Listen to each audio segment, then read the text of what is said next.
Hey guys, welcome to another lesson of Pro Teachers Do. We're gonna have a big one as joining with me is Pika Shade.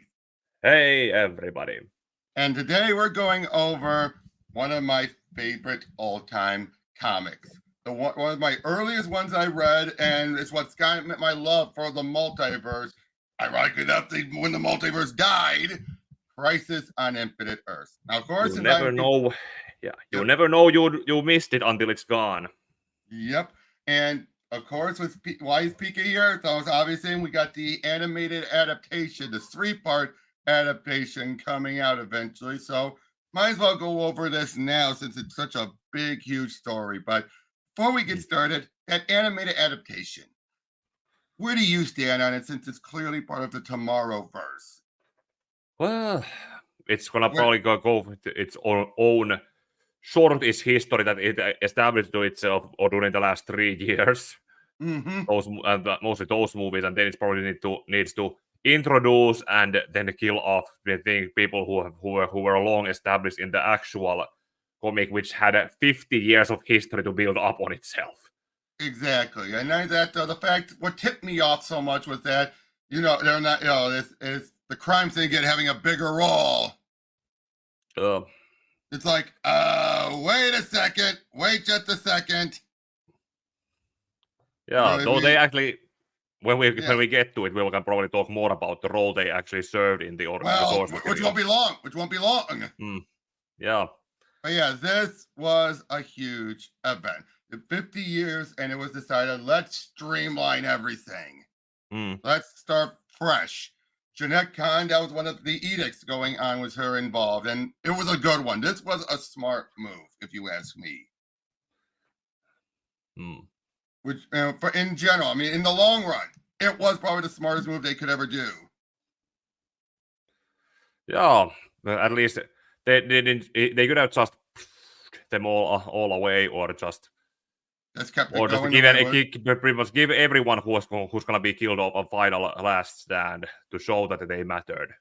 Exactly, but they didn't have to do that really. And in fact, this whole simplifying everything, because I'll be honest, as much as I love the multiverse, but I don't think anyone understood how to handle the multiverse back then. Yeah, because how many different imaginary stories did they make up at the time? I Oh, think there were also Earths that were not numbered but lettered. Like the, take stories where the companion actually, Mark Wade and the some others went over so many of them. There are just so damn many, and they actually found a way to incorporate a bunch of them. yeah, Here's one interesting one. Earth 32, an Earth similar to Earth 1, but with numerous variants. Among the deviations, Hal Jordan married Carol Ferris early in his career, and characters such as Lucer, Robin, Speedy, and Flash 3 had origins that differ from their Earth 1 and Earth 2 counterparts. First revealed as a distinct world in Green Lantern number 32, and there's a lot of stories that tie into that world. hmm, Apparently, yeah, that's what that was considered where the Golden Age took place in. huh, okay. Without Hmm. mentioning much about that. Oh, and then they even mentioned Earth 23, a world created by the time trappers to manipulate the pocket dimension. In other words, Oof, oof, oof. um, I think I also remember there was some talk about those lettered Earths. Like for example, one of Batman's stories where like Catwoman was portrayed as a ruthless murderer, and those were yep, also executed as alternate Earth stories. yep. But yeah, they just have so many, like Earth 3839. Of course, sometimes they would come with some silly names for it all. Like 3839 was the original Earth for Batman, Superman, Batman Generations. Hmm. Originally. But yeah, so many of them, and I can understand why this would confuse people.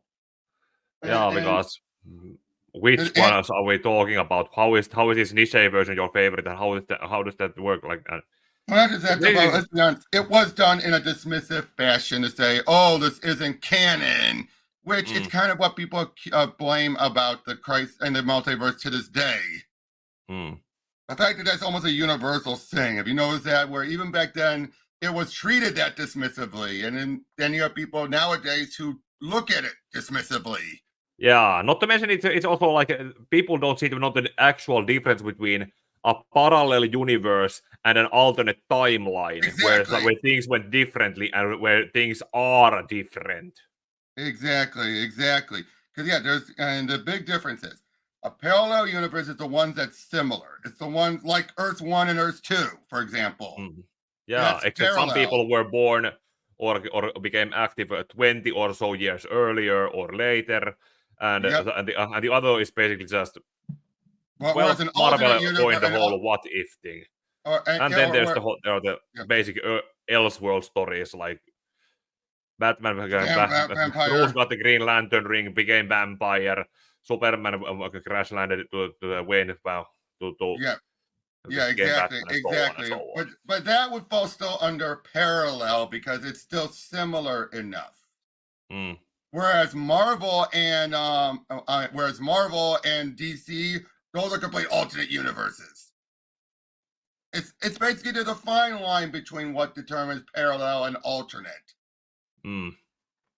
But um, but yeah, let's just dive right in now because we got a lot to Yeah. go over. But we're only going over the main maxi series, which, to be fair, Yeah. you don't need the tie-ins. This was done in a way, written in a way where you might leave questions like, "Wait, where does that plot point go?" But usually, it's not as annoying as it was in it would be in later ones where it's almost so like you're required to go read it. Here, no, it's more like these moments are crossing through the event. Yeah, well, yeah, at the end of they actually there is something to well pointed out when we reach that point at this far into it. Yep, but yeah, let's just go away. First of all, yeah, this classic cover. Yeah, that's what's up. Yep, Well, you uh, get the idea of what's going on. yep. In the beginning. Now, I'm not going to read every bit of dialogue in this. We'd be here for hours if I did, Yeah, let's but just but I I try do I what want I do and just compress it. I am going to read this opening bit though. Yeah. In the beginning, there was only one, a single black infinitude, so cold and dark for so very long that even the burning light was imperceptible. But the light grew, and the infinitude shuddered, and the darkness finally screamed as much in pain as in relief. In that instant, a multiverse was born, a multiverse of worlds vibrating and replicating, and a multiverse that should have been one became many. A multiverse that should have been one became many. That's a little hokey with that one Yeah, that line. could be rewritten that a universe that should have been Uh, one became a multiverse of many. You could exactly. rewrite it like that. But throughout this, it's been made very clear the multiverse should never have been. It's what they Mm, try to claim, mm, which I find that interesting. If you're trying to shut the door on it, that's a point you would make. mm. But yeah, then we're introduced to Pariah, and oh boy, Pariah. Yeah, this I always feel character is bad for him. Even up into Dark Crisis, I felt bad for him. yeah, but then it also the portrait the character that his physical design Mhm. and how he is drawn. Like George Perez really knew how to do these the kind of Oh yeah, things, like not just backgrounds, but the emotions on some characters that needed to be shown. Like yep, you won't think some specific actor that is going to be based on, but you can see the character there, and your imagination can feel like a voice that's coming from him exactly. at this moment with everything he's talking about. Exactly. And just like this bit, this poor young boy, he even tried to save him, but nope. And just right off the bat, we're shown just some random world. And I like that. Just some random world. Doesn't have Yeah, to be one there's with no heroes. idea what kind of world this is. It could It'll be be our world. Could be ours, could be someone else. It could be it wouldn't probably even need to be a Marvel or DC world or even No. or anything else. It could literally be like just imagine a fantasy world that takes place far in the past, and that's its Well, own franchise, and that's yep. like it in the future after all the characters we have passed away. Yep. Now here's the crime syndicate. Yeah. Yep. They're trying. And the fact is, isn't it so ironic? a world of villainous heroes, the villain of our heroes being villains, and yet what are they spending their last moments saving it? Even they make Yeah, that. Even Owlman points out the irony of it. yeah. But then again, it's their home too that they need to live in it. Which I say, I never cared for this Owlman outfit. Yeah, I think it was kind of a weird design. Like, why show the entirety of his face?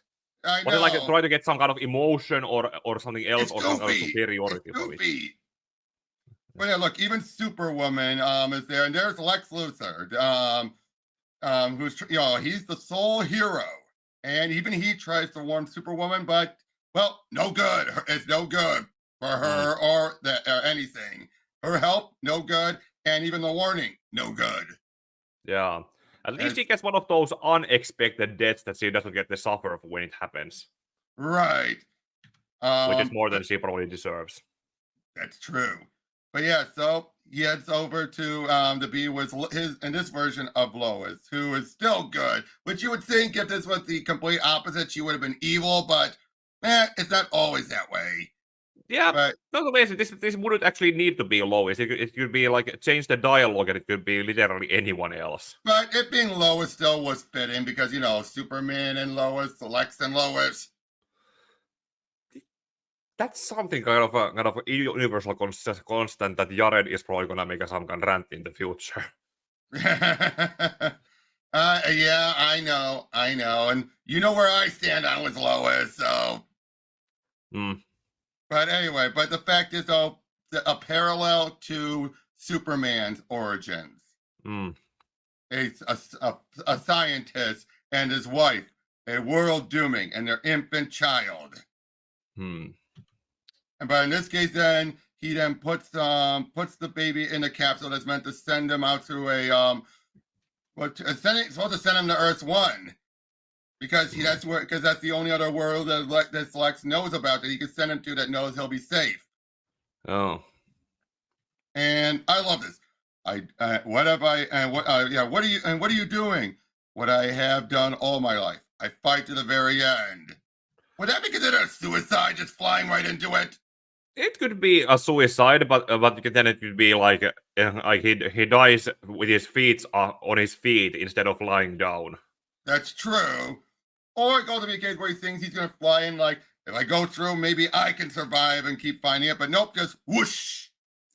Well, But anyway, but this is one of those. the parallels to Superman's origin are so fitting, wouldn't you say? I mean, right? Look at it. They're posing and everything. It's just Yeah, like Laura and yeah, Jor-El and pretty much. Laura. Mm. And but what they don't realize is that the satellite had been abandoned by that point. Ah. Oh dear. And Yeah, then this is we're what in, happens when you don't call back and forth with your allies. what? You didn't have much time. Hmm. But yep, and then there's Harbinger, which I always liked Harbinger. Still bothers me that she got killed off in Superman Batman when they brought in Supergirl. Yeah, that was weird. Even I didn't bring it up much, but even when I covered that comic because I didn't Yeah, like have the. why, It Lo? would Why? have been like going on a tangent about something unrelated to it, but Yeah, I mean, her connecting with Supergirl made some sense. Like she would be aware of it, but Loeb didn't utilize it that much. mm, It's just, oh hey, Supergirl, we're buds. Oh, I'm dead. mm. That just bothered me. It's like, what was the point? But yeah, now by this point, the monitor had been established. You had no idea who he was. He seemed to be aiding the villain, so you think he's a villain, but at the same time, his motives were so questionable the closer they got to the release. Mm. Which I liked. I liked how they did the build. I also liked this with Harbinger. Her able to split herself into different siphons. Yeah, that's basically like the What? the multiform like what Tien Shinhan does. Yeah, exactly. Well, in this case, though, it's not a technique. It's through this device. Mm. Yeah, but Well, it's an easy way to explain it. Yep, and like I say, seeing some characters like King Solivar, boy, that's a character you would not see return for after this event for a long time, but yet everything about him still continued forward. Hmm. Yeah, he's the ruler of Ape City and Gorilla City, and I always found him an interesting character. Although why he was brought in, I don't get. A lot of these Uh, characters seem to be randomly picked. I noticed for this group. yeah, let's see. There's Solovar. There's what? Dawnstar. Dawnstar. Although you want to know what Tris called her because of how the artwork handled her in a lot of the stories. It's Maggie. Yep, you know about that. Yeah, I've heard her enough. Yeah, but to be fair though, that is a nickname I've heard others call her. Well, there is a constant for every rope namer or Oh, codifier. and then Firebrand. Hmm. Things like that. Again, you're just randomly. Oh, Blue Beetle, the introduction of Ted to the DC universe here.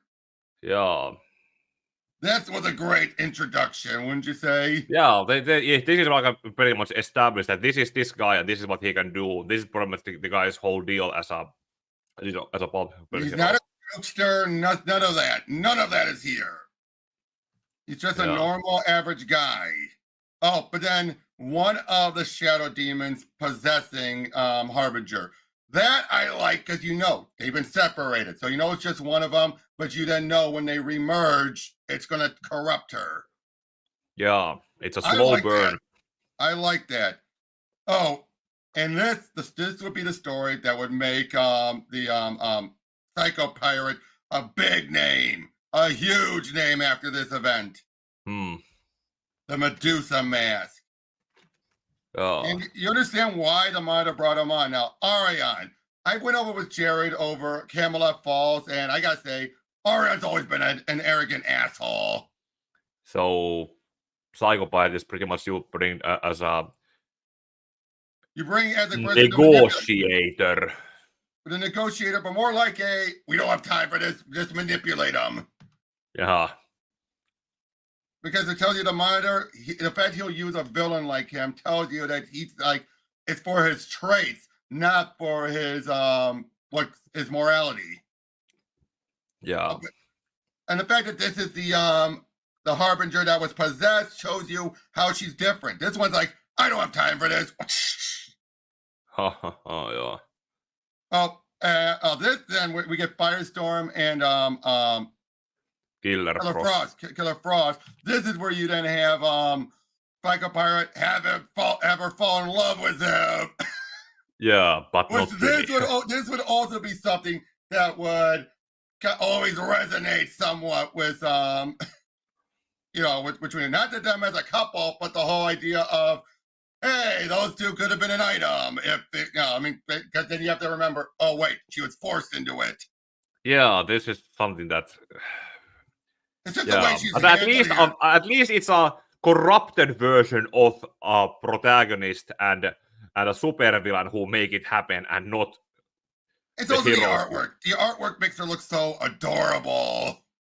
Yeah, George Perez. Look at her right here. Yeah. Like, Right now I know what the Titanic felt like. Yeah. I said I liked it better when she tried to kill me. Because look at her. Look at her so aggressive here, but then once she's in love, she's adorable. Mm. But yeah, then the Monitor. And then look, there's Obsidian. Okay, let's go over this. Blue Beetle, Dawnstar, Solivar, Geoforce, Cyborg, Psycho Pirate, Earth Superman, Firebrand, Obsidian, John Stewart, Green Lantern, Arion, Dr. Polaris, who I did not know was a villain for the longest time. Yeah. Firestorm and Killer Frost. And Simon. Oh. Yeah, I had no idea Polaris was a villain during this, because this was my first introduction to him. Yeah, depends on how he is probably portrayed in this story that makes it clear later. Yep, and even when you look at him, you don't think villain. You just think goofy hero wearing a Galactus-like outfit. Now, granted, the Galactus comparison should have been a tip-off, but still. Yeah. Not to mention he's pretty much up DC's version of Magneto. Yep. And then Right. but yeah, and The then shadow we have creatures attack. the testing of the shadow demons as they fight them all off and everything. And I love this. Obsidian's able to deal with them because he's much like them, a shadow. Yeah. Oh, and this was always getting this like, don't worry, Frosty. As long as I can rearrange a few stray molecules, your buns won't get a bruising. Sure, you don't want to join me here, lover? That always got me laughing at that. It's Or also, my love and I don't need you, Lantern. Showing that when it's not related to Firestorm, she'll still be the aggressor. yeah. My love, sheesh, how long is this goop gonna go on? Yeah, I thought so long that he's gonna get used to it, and then when it ends, it's Yeah, I'm like, wait, what happened? yeah. But then the monitors arrive. First of all, that design for the monitor is a great one. I'll say this: Yeah. I do like Scott Snyder's addition to the name. He's the Omni Monitor. I like that. Kind of like that. There's the monitor, the anti-monitor, and then there's the. But yeah, this was the start of it all. And I can say that was a good start. That was a good start. You just get all the characters going. You have no idea what's going on. And I love this. From Anthro, the first boy to the Legion of Superheroes in the way future. I like that. It's showing that everywhere. And again, Anthro, this was my first time introducing to Anthro, and I felt like he was an interesting character. Yeah. I didn't think it was much to show about Anthro until some other series at some point, but yeah. I love this. Edinburgh, your husband fails. We'll all die. He's your son too, Neon, and the father of your grandchild to be. And Anthro hasn't failed yet, I hope. After you succeed, look, I told you, Neon, my husband succeeds. Your husband, remember, he's my son too. I love that. It's like, totally disregard him when he looks like he's failing, and then say, "Hey, some kind of comedy trope." Yeah, and I also love this, like, what stories I'll tell my son to be, and it will be a son. Ember would never have a daughter, would she? that could be like a dialogue for the era or when it's set in.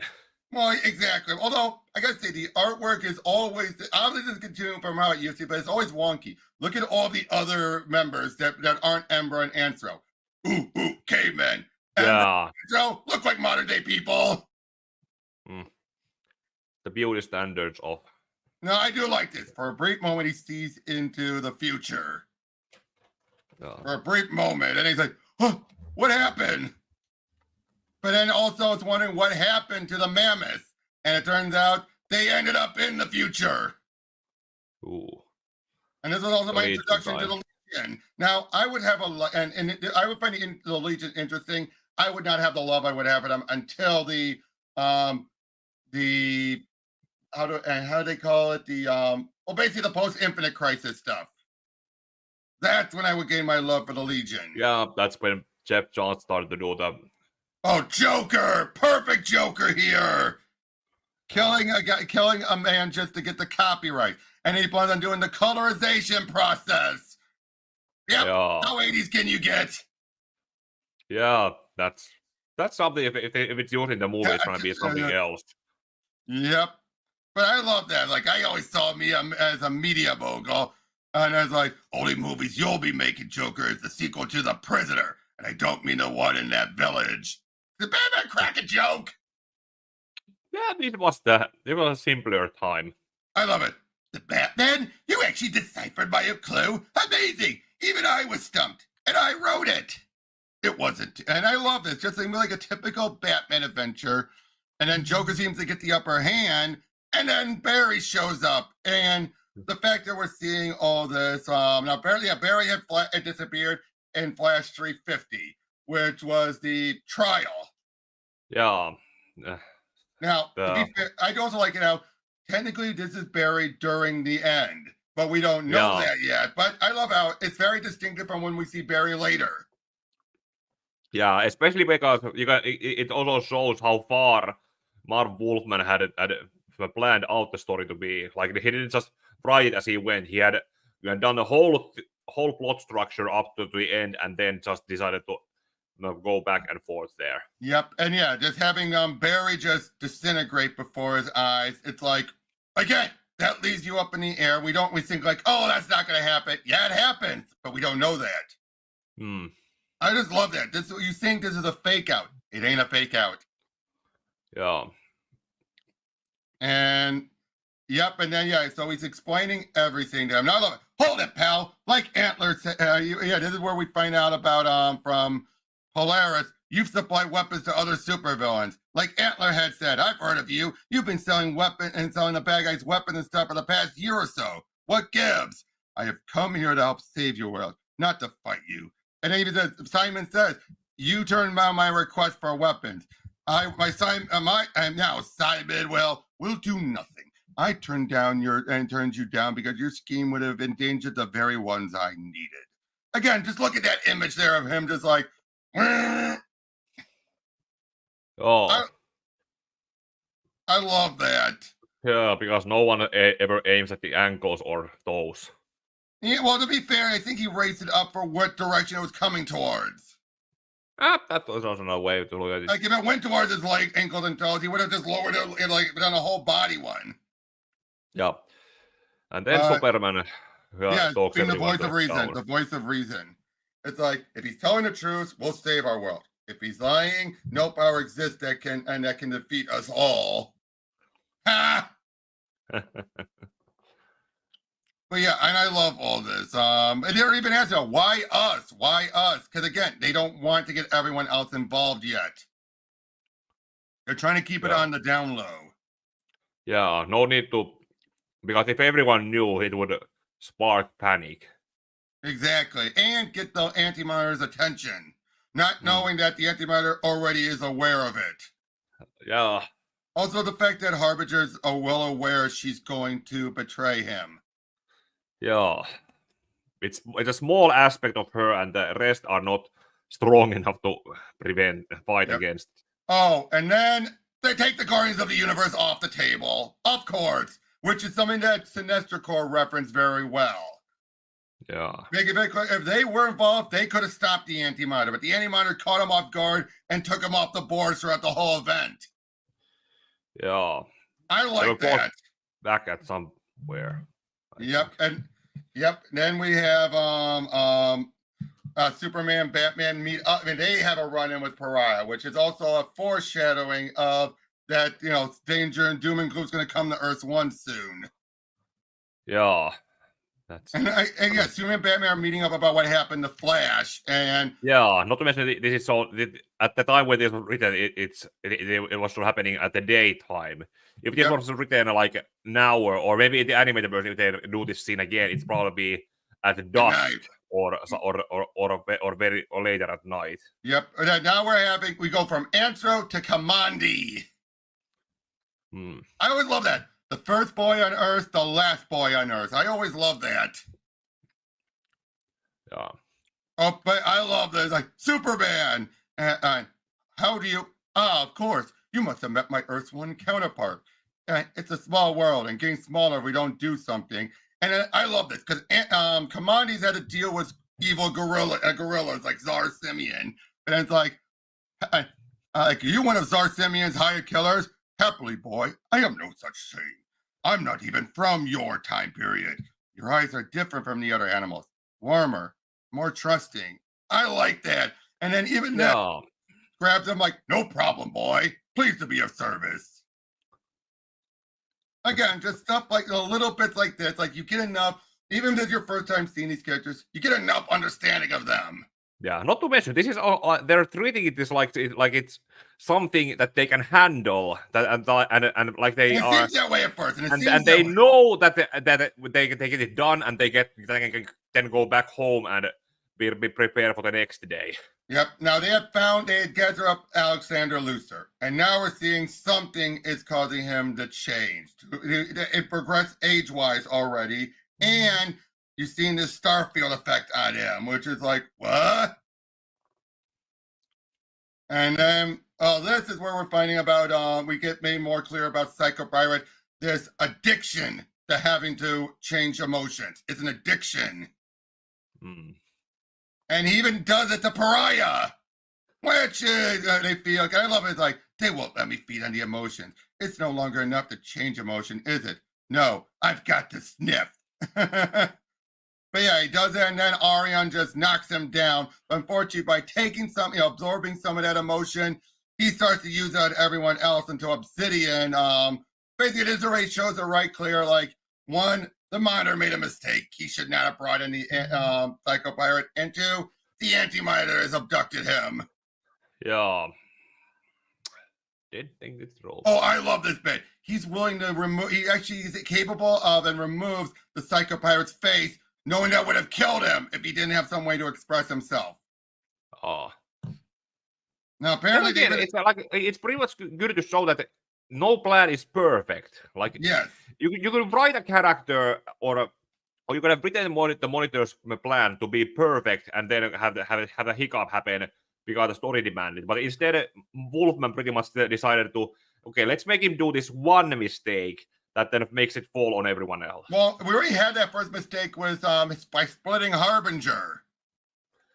Okay, mistakes upon mistakes. It's basically it's a case where it tells you just how strategic the Anti-Monitor is, which we kind of have lost ever since then. This is the I mean, the Anti-Monitor can be strategic to a point, but not as much as he is here. Just picking away at the crucial points.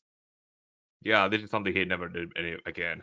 Of course, and apparently Raven is off the board. It's like missing. And now that I never got since I wasn't keeping up with things around that time. But even then, I'm just like, I'm like, who's Raven? Now I know who Raven is. And it's like, what happened? But then this is where we're going to get Dr. Light, the new Dr. Light soon. And something's going wrong. We don't know what, but Obsidian feels. Oh yeah, they see the antimatter is coming. Yeah. And throughout all this, they're just seeing all these other worlds are coming. Harbinger is being pushed to attack, saying he will fail. He has to fail. And yet she's torn because he was right. The monitor raised her, but this other voice is impending her to kill him. And again, I love little things like that. But yeah, these first couple of issues in the long run end up being meaningless in the long run. Well, it's meaningless to the it's meaningless because you're gonna jump over to where everything starts to happen. But it's all this is meant for setting up the stakes. But they're doing it in a way that's not boring. So it's important in that regard. I'm just saying by the end of it, the events end up being like for naught. Okay, look at this. But at least it shows that they tried to fight for them. Yep. Now look at this. Some stories, it's pretty like those. It's not the journey, but it's not the destination, but it's a journey. That's true. Look at Alexander here. I think he's in mid-age change here. Just look at his face here. Yeah, that's a child's face, and that's something of a early teenager's body. No, I'm talking about this little curve here in his face. Just look. I mean, yeah. Okay, now I see it better. Yeah, it's because I know the round baby face, round baby face. Before it starts to get the mold into the. Now, it just could be the shadow in the way. It could be the shadow in the way, but it looked to me like he was mid-age changing there. Okay, that's probably could be. I mean, again, it's probably the shadow, but you never know. Or one flaw in George Perez's drawing. Exactly. And then, of course, Harbinger, she's constantly trying to fight off this desire to kill him. And she's wondering, does he know? Of course he knows. Yes. And now, the fact this is the Anti-Monitor, I think originally the Anti-Monitor was supposed to be just like the Monitor. Because look how he's portrayed here, more humanoid. Yes. Into it. Yep. Okay, now this is where we get proper Barry. Now, of course, it will be later made clear that by this point, he believes Iris... all this time, he still thinks Iris is dead. because obviously what happened, of course. Obviously things would change, but that's the reason why, after going into all this, why Barry would end up, what happened to him happens, because he didn't have a tether, Yeah, that's an the emotional tether. yeah, that's what the Flash Rebirth established. Well, not just Or, Flash or Rebirth. no, maybe not established, but Mark Wade. reinforced and drew attention to. Yeah, Mark Wade established that when he introduced the Speed Force, saying that Wally could come back because he had Linda as his emotional tether. Barry had lost Iris. Iris was at least believed dead and everything, so he had lost the emotional tether, hence why he's forever stuck in the Speed Force. Oh. Until Final Crisis. But yeah, then we get the Titans. And Outsiders. Again, yep, and the Outsiders too. Working together. And yeah, just again, nice little action pieces. Just doing everything they can to help everyone. We have Superman and Batman showing up, but yeah, this whole bit with Starfire losing it. She's like, no, we destroy whoever's doing this, reminding you that her world had been conquered. She doesn't want it to happen here. I like that. Yeah, that reminds me of the characters' personalities, or it depends on who's on a perspective. This could be this as a showcase of Starfire's personality and motivate and how she and what she is. And I will give you this. I know your stance on the DC animated movie universe's teen Jewish contract, but you gotta say this. At least that Starfire was close to the comic Starfire. Yeah, I never complained about that. Yeah, but I'm just saying though, you gotta acknowledge that, because that's been the one downside for the Teen Titans cartoon. It tainted how people see Starfire. Starfire can be that naive, but not that naive. And even then, she's more of and that was just her early days. She might have her occasional slip-offs, but it didn't perpetuate. And then Teen Titans Go made it worse. Yeah, it did. Okay, carry on. Yep. Now this is actual Barry. So he's actually vibrated to Earth, but then he's taken. But for a moment, Batman thinks it's part of the same thing when it's not. But I do love Jericho stopping him. He has a sense of what's going to happen. What happened if he took his hand. Yeah, if Batman had reached Barry there, he would have probably been taken. Yeah, and Batman would not have had the plot armor survival mechanics to survive there. Yep. Now I gotta say this. Last time we saw him disintegrate. Now we're looking like what seems to be him pulled apart. It's like, poor Barry. Oh, and then Brainiac. Nah, nothing. It just sets up for what happens much later on. Yeah. But yeah, the fact that he's just observing and staying away. Now we're getting to the World War II stuff. This is good. And now this is where I would have realized now that Polaris was a villain. Like the artwork is making it clear, things like that. But the last stand of the losers. And Sergeant Rock as well. Yeah, there they are. The losers all being grabbed and killed by the shadow demons. That's what a lousy way to go. Yeah. And then again, at least they were not sneaked up and backstabbed to the back. They went down fighting. Just like in New Frontier. And Flower from Easy Company gets taken out. I do like this, how they take out one of the shadow demons by pulling it apart. Yeah. Small victories. Now, now apparently it bothers me that we never saw what happened to Solivar. How did he get mortally wounded?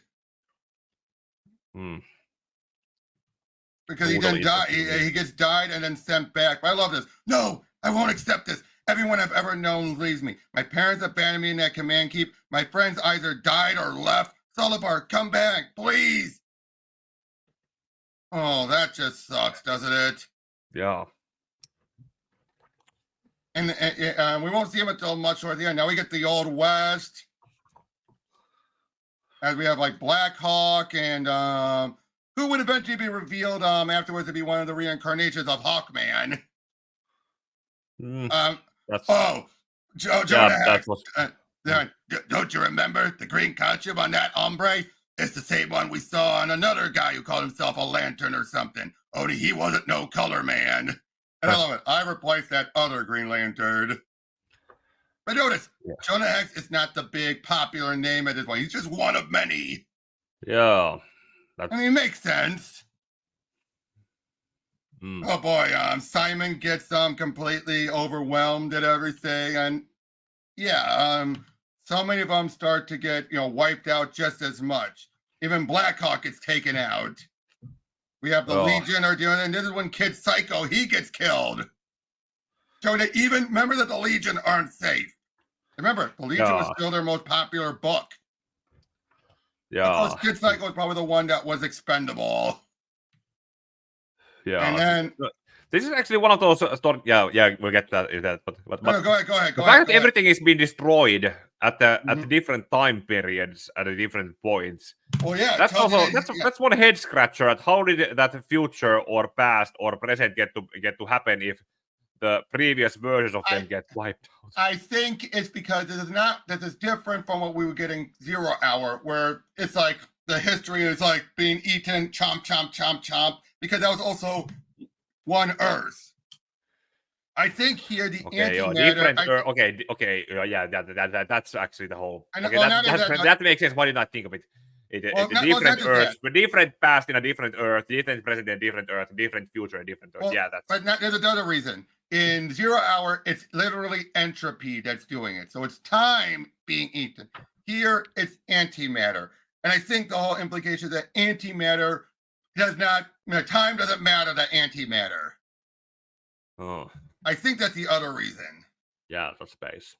But yeah, so then Harbinger shows up and basically it's there to slaughter the anti-monitor. Yeah, and the cover of the next issue is pretty much shows that it happened. Oh, and now we get Supergirl and Batgirl meeting up and having this nice moment of them just interacting. You know what I mean? And it's just, yeah. Oh yeah, Supergirl, Linda. I face death so often because I never truly believe I would die. But now I feel so useless, so helpless, so worthless, and so very scared. Everyone is, Barbara. I've spoken to Superman, the Titans. They say the Flash may have died. And other heroes, some villains too, have disappeared. I'm scared too, but I can't let that stop me from doing what I have to do. Easy for you to say. Look at your powers. I'm nothing. I don't think I was ever cut out for playing hero. Barbara, there are thousands of people out there I know. And then not long after this, puts up the cowl and then Killing Joke. Yeah. But I love how even here, Supergirl's being an inspiration. Just like her cousin. Yeah. And even look at it like she's a hero through and through, while all I can think about is what will happen to me. My God, what have I become? A hero through and through. What have I become? That's actually somewhat unfair point of view for her to have, because she's Batgirl is a street fighter and not a cosmic level event soldier. But that would happen for some. Batman has dealt with it. Batgirl, throughout all the years, even she never dealt with an event this big because she's never been in the League or anything, never been in the Titans or anything. So she's never had. Or Robin's dealt with this type of stuff. She hasn't. Yeah. And I like that. Then this is Batgirl's first foray, and she's thrown into the deepest of the deep end. Okay, that makes more sense in that sense because Batman and Robin, they have had Justice League and the Titan as their support. Yeah, they've dealt with intergalactic threat. They've dealt with a demonic invasion, things like that. So for them, they can handle this more so. Batgirl never dealt with that because she stayed to Gotham because no one put her on any other team to deal with this type of stuff. So yeah, that makes sense. Oh yeah, there's Constantine. He doesn't really matter much in this story. Yeah, he's just there. Oh, and this is then when we're introduced to a unique Earth right off the bat with Lord Volt and Lady Quark. Yeah.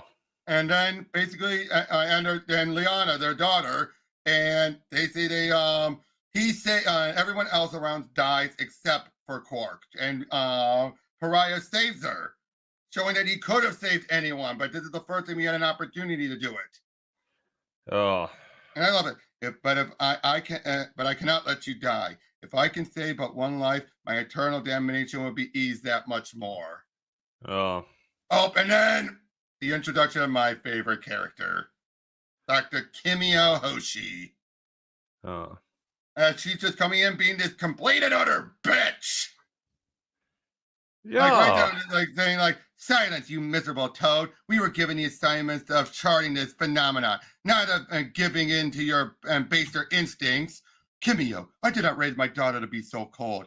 These men are frightened, and you rise to their defense, father. You who are as weak as they. No wonder mother left you. All right, go. Run to your loved ones. Leave me alone. If I am the parent. Now, to be fair, I don't think they implied that she was a single mother of two by this point. Hmm. Maybe, yeah. Not to mention, if this is some kind of Aesop in here, it's probably good to show that it's her Well, she gets negative character attitude growth. She that, gets that puts character her growth into throughout this all this. in that. Yeah, Yeah, it's the negative attitude puts her there, and that turns her into a bitch. Well, to be fair, she isn't. And the reason why I always like about Kimio is that, yes, she's aggressive. Yes, she can be full of herself, but she has the intelligence to back it up. So for her, she always feels like she's around idiots and morons who cannot, who basically she can point out to them what they'll be like, hey, why are you doing this? And do what I say, shut it down. Things like that. Because they basically just make it clear, like, I know what I'm talking about, not you, you morons. So it's one of those insufferable intellects. But also, to be fair, she, like I said, single mother who of two, and she divorced in a point where in Japan that was unheard of. Or very rare, very rare. Hmm. But yeah, then the starlight bounced off of the star Vega, which happened in Omega Men, and comes right towards her. Because we saw that earlier. The sun was already unstable. It was already going to self-destruct. So all the monitor did, even though he sped it up a little bit, it wasn't by much. Huh. But yeah, wham, gone. She seems to be gone. The antimatter thing tapping into the red tornado to try and utilize them. Oh, Vandal Savage, the Shining Knight. Hmm. Yep. Just so much going on. And then, giant shadow demons. And this was made very clear. Yeah, they didn't stand a chance. Yeah, Dr. Light didn't show up, trying to tell them, don't be destroying these things. Let them continue on. Of course, unfortunately, you have Titans nearby. She's dressed like Dr. Light. What do you think? Yeah, it's Of course, not to mention how many of them know how to speak Japanese. Exactly. Anime was not big at this point. Okay, but of course, Katana. No, she's not our enemy. Has everyone forgotten I speak Japanese? Now, of course, Superman does too. Who are you, and why did you attack us? Cannot any of you think, man? I tell you, this world is populated by morons. You can understand me. So listen. I see what I mean, though. Her frustration with this is like, okay, clearly some of you understand me. Why aren't you knowing that we got to leave this be? See what I mean? That's the case of her speaks Japanese. anger. Yeah. Yep. Oh, we see stuff with Semascura and all that. We see Pariah show up. And this is the moment where he reveals he's the one who cursed him. And I love this. Look at that anger on Pariah. Look at that. What? Yeah, that's like the moment when it's. Yeah, this brief, like, I sacrificed much of my own life to see that you lived. You should be grateful. Grateful? You're insane. I should kill you for what you've done. And you're sick watching all these. And the fact that he's calling him out. But at the same time, though, of course, the monitor, it's one of those cases where he's being above good and evil for what must be done. Which, again, I like that. You know what I mean? And just look at all this. This truly looks like the end of the world. Yes, this is everyone's fighting and Then yeah, this is it. everywhere. But Then Harbinger shows up and kills him. And for a moment, you think they all lost. For a moment, you think they all died. Just look at that. This would have been. This is why I think if they do, this would be the cutoff point for the animated movie. The first one. I bet you this is when they'll cut off the first movie. Yeah, cut to credits here, and then after credits, just show everyone in the. And sure enough, it's issue 4. So. Yeah. But that's just the first third done. But yeah, so of course now Harbinger is back to normal, and she is devastated with good reason. She just killed a man who's like a father to her. But we find out it had to be done. His energy needed to be released for the vibrational towers to work. And and turns out he's absorbed the at least two of the Earths, Earth 1 and Earth 2, into himself because he had that much energy left. So then Alexander is going to be helping out. And okay, if you and I ever cover Infinite Crisis, I'll go into more detail there. But I gotta say, I still do accept his becoming a villain later on. When you take into account he's only a few days old. Think about it. He's being thrust into all this. Yes, he's gained the knowledge and everything, but he's still literally a few days old.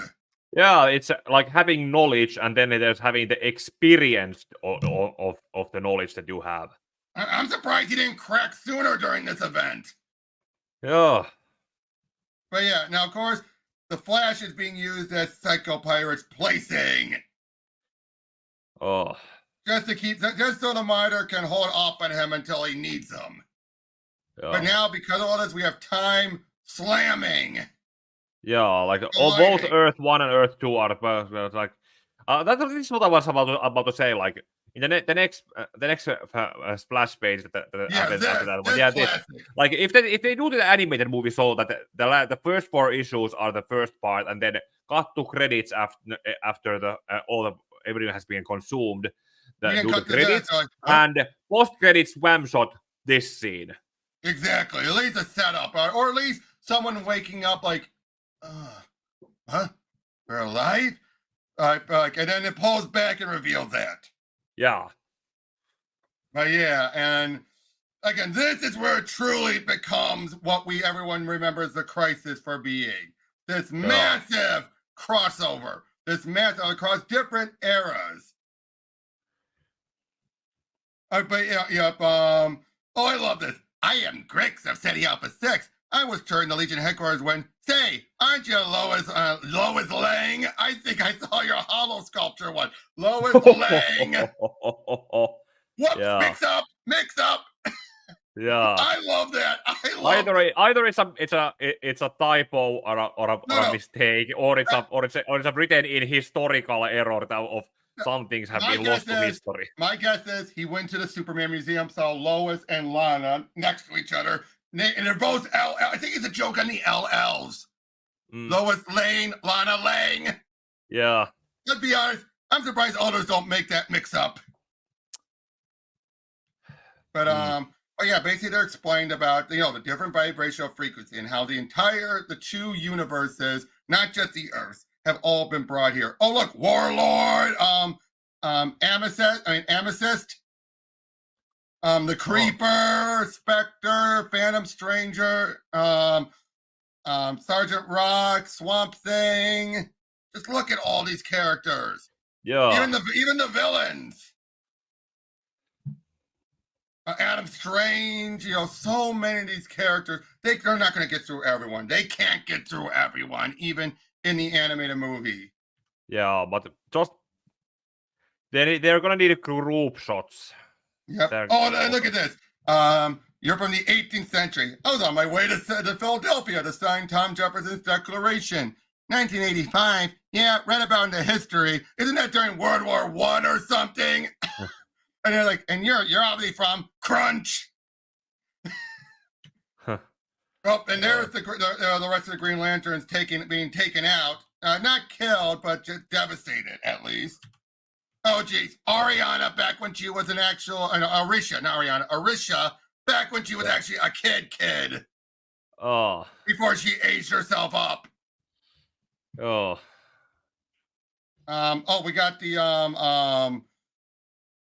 yeah, we just, so many characters here and just, yeah. again, Earth 2 Superman and Earth 1 Lois yep, was here also, and not to mention all these people are in the next page. They're in Wayne Manor. So yep, yeah. basically, how many people now at this And look, point we knew still have the Batman is villains too. We Bruce have Wayne? villains too. We have villains like the Riddler and Yeah, over there.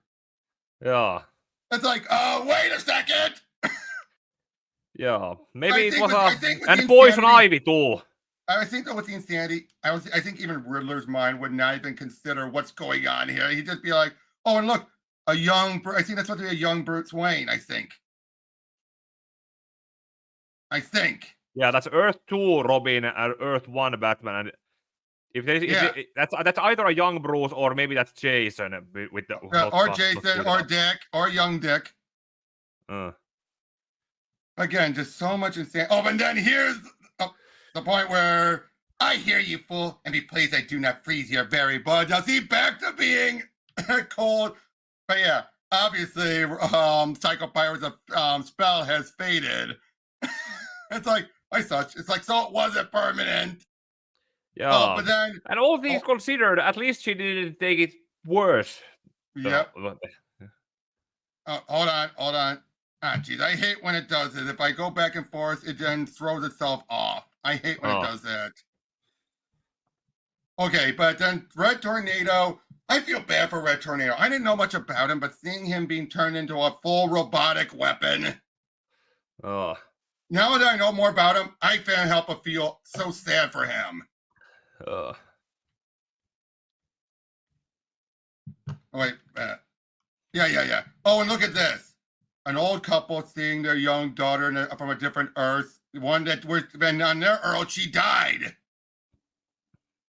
Yeah. That's horrible. Just imagine how horrible that is. Yes, that's just the emotional damage. Mm-hmm. Oh, and then Wildcat gets his legs fried. This is all from Element. And then, now look at this. They're able to stop the Red Tornado. So it's like all that build up and then whomp. Yeah, well, says a lot about at least yeah, how well the heroes are doing their jobs. Exactly. Those shows they can push back. And the only casualty were Wildcat's legs. Yep. But then all of a sudden something's happening to the satellite. The satellite is just starting to collapse. It's starting to fall apart. And this is where we're introduced to its first form anyway. And I can say I prefer this look. I always preferred this look. But you can see why eventually Perez went with the other look because it was less needing for details. Yeah, this is like because you need to recreate this so many times on different panels and different of scenes and so forth. I did like it though when he came back to this look during Darkseid War. I loved it when he brought that look back. Yeah. But yeah, greetings, Flash. I hope the anticipation has been worth it.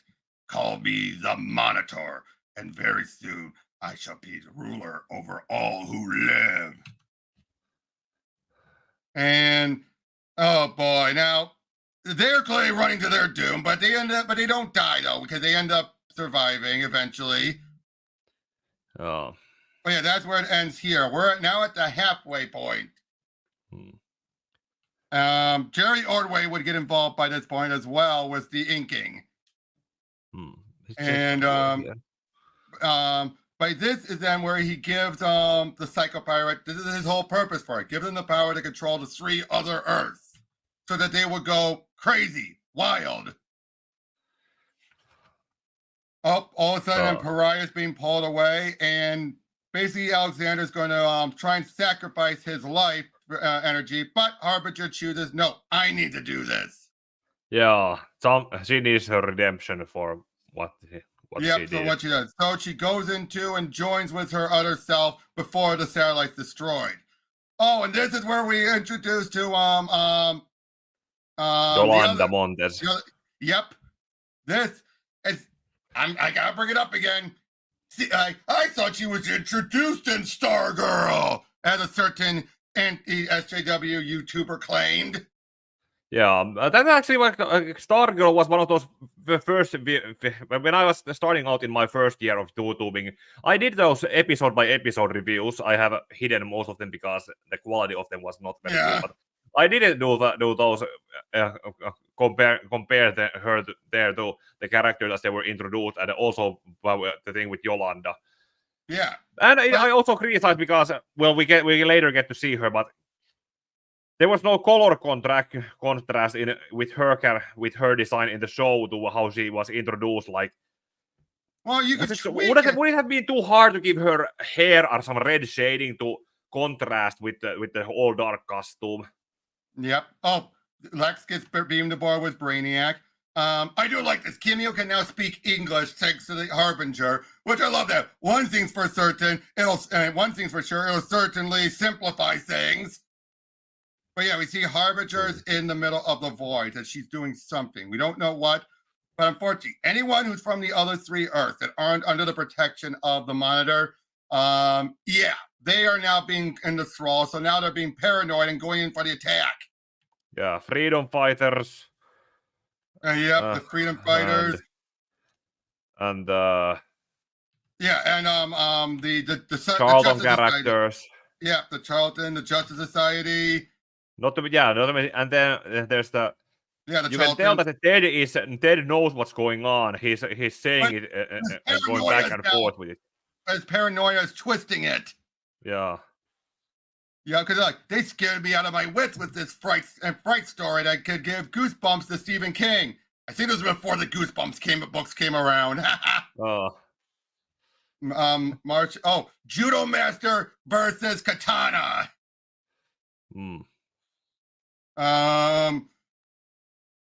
Yep, someone was trying to run into the into there. Oh, we got the question with him. Of course, reference to as me like, I wanted to get back with her to make our marriage work, but now she's gone because Atlantis has been taken out. Yeah. So many are gone. Oh, I love this. Now that's Black Canary, just to make that clear. That's Black Canary in that disco outfit of hers. Yeah, okay, yeah. I recognize the costume. Yep. Watch out, beautiful. I can't stop. Beast Boy or Changeling. Oh yeah, all the villains are being gathered up. Oh, Supergirl versus Shazam. Yeah. Cole trying to stop people because basically that's on Psycho Pirates making people want to go in there. Ooh. Yeah. Wonder Woman versus Mary Marvel. And Captain Marvel Jr. Uncle Sam punching Steel. But then Harbinger absorbs all of the 3 other universes in with them, taking them out of Psycho Pirate's control. Yeah. But she sacrificed all of her power, it seemed. But now all 5 of them are the 5 remaining Earths. Yeah. Now, that's actually something that yep.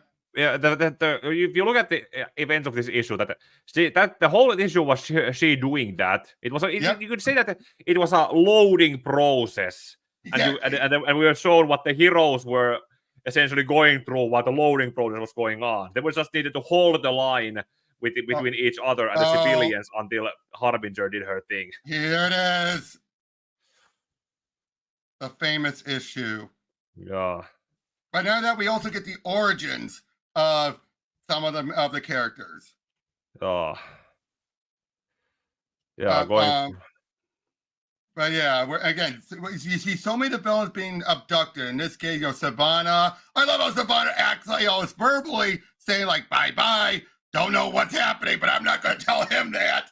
Now, that good villain does that. Wouldn't you say a good villain would do that? Where it's like, see ya, no idea what's going on. But yeah, like everyone's trying to figure out what to do now by this Yeah. point. And Okay. this, Here's actually in the panel we can actually see Yolanda again. yep, Like wait, the Stargirl could have like, added the gray cheeks to the mask, true, but or the yeah, red hair, or some color contrast to the I would agree with the costume. red hair. I would agree with the red hair, but I would say the grayness, not when you had so much shadows. Yeah, but Let's be honest, when you had so much shadows, it would look goofier than when it was in the light. oh yeah, yeah. Now the That red was hair, I would okay. agree with. Carry on, carry on. I would agree with the red hair though. I'm just Mm, saying no with the gray cheeks, no, because you wouldn't see that in the dark, and then when you see it in the light, it would look goofy. yeah. Okay. But Okay. yeah, Carry yeah, on. yeah.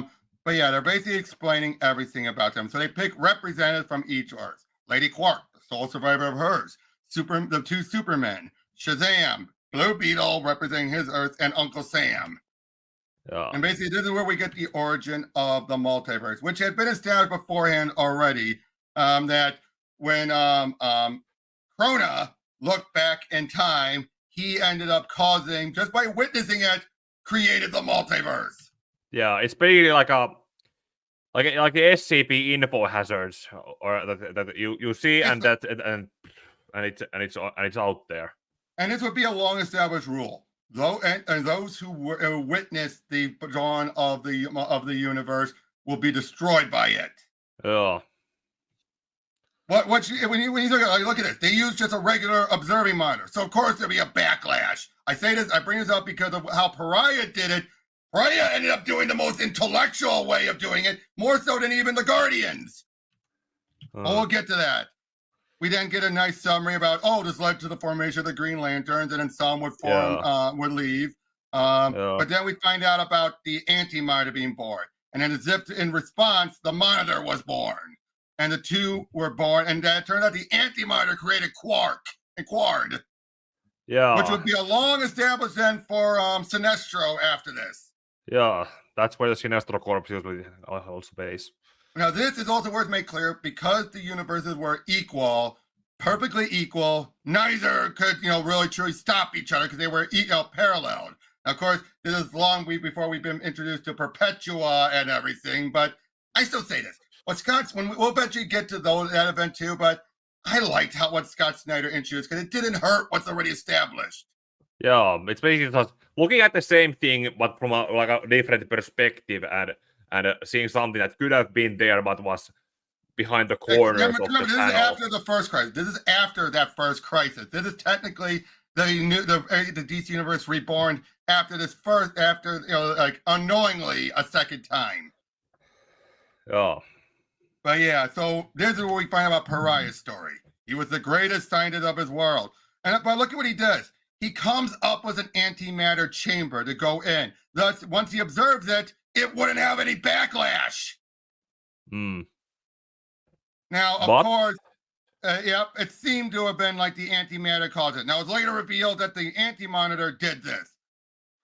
Even while he was unconscious, he was able to control just enough to destroy it. And destroying that one Earth shifted. It went from being perfectly evil even to like that. Just one Earth tipped the scale. Yeah. And it awoken the antimatter as he absorbed it. Because basically, the antimatter universe expanded to fill the void, making him just as powerful.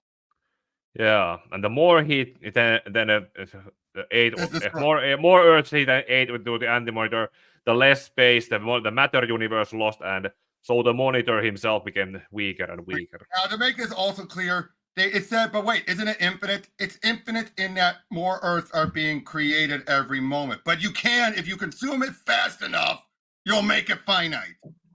Which is exactly what he did. He just started consuming so many worlds so fast, no new worlds could be created. Yes, and looking at metal events, that's pretty much what happened. That is pretty much what happened. The Forger wasn't around anymore to create any new ones. Because Barbatos killed him. Yep, Barbados killed him. Yes, but again, we have all of these nice character moments that they're trying to figure out what to do. Like this could be the end. Then basically then they're being led into for an attack on it was Alexander reveals this as a bunch of heroes are going to go in for an attack on the Anti-Monitor as they're being led in there, and just look at that. Oof. Hold on. Now, I love this. Then the Anti-Monitor is like, use your emotional control. But he revealed he's burnt out. What? Why do you think I have kept you alive? Basically, should have brought some other people to. Well, there's no one else like Psycho Pirate of that scale. Yeah, but or maybe he should have brought some other people for Psycho Pirate to feed and try to hasten the recharge. Yep.